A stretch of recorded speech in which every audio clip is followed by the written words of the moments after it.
Let's talk about how to set goals without losing momentum by February.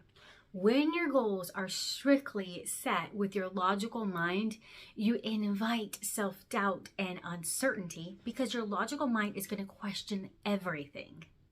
Too much logic can lead to overthinking or analysis paralysis. And sometimes you just quit too soon because you're overthinking these things. You're like, forget it, I'm done, it's going to be too hard.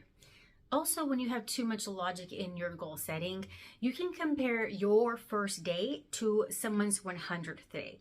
You think that you should be further along without allowing yourself the time to be able to get there.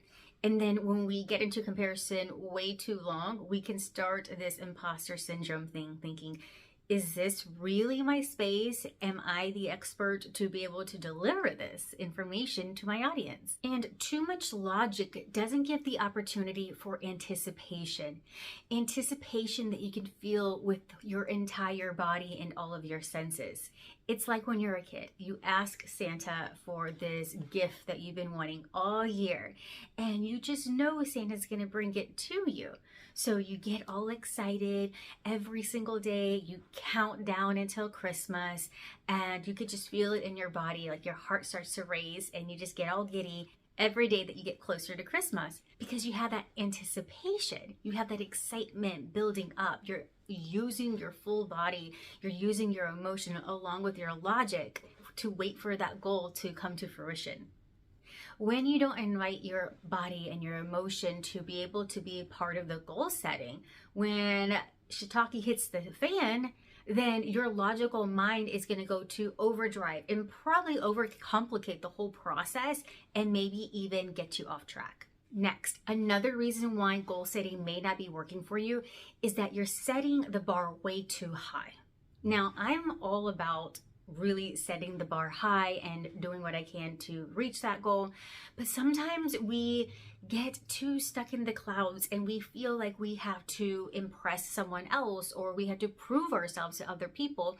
So we set our goals super high, and part of us is so scared that we end up sabotaging ourselves and not even acting on them or putting ourselves into secondary gain, which I will talk about secondary gain in a moment. If your goal is perceived by your unconscious mind to be a little bit far-fetched or out of your reach, then what's going to happen is that it's going to search your internal resources. So that's going to be your beliefs and your thoughts around achieving this goal. And then it's going to reject, delete the opportunity for you to be able to reach those. It's going to say, this is not familiar. We've never experienced this before. I don't even know how to proceed to reach this goal. So we veto this. I'm sorry. We're not going to be able to help you reach your goal. Your subconscious mind is thinking that it's keeping you safe because if it's not familiar in your neurology, then why would it let that information in?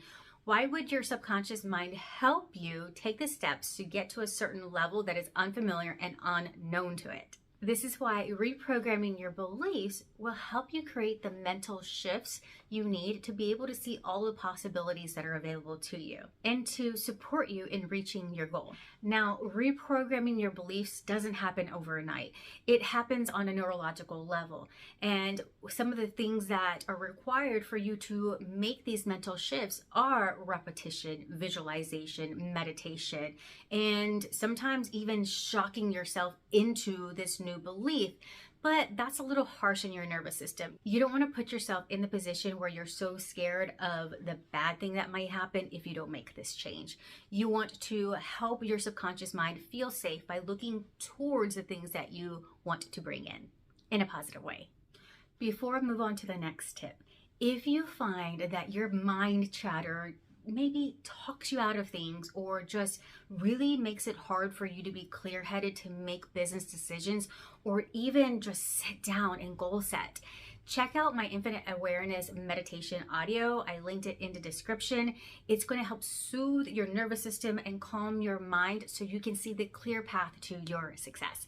All right, next is that you're overcomplicating the strategy because you think it needs to be hard in order for you to deserve this. Now, this goes back to our belief systems.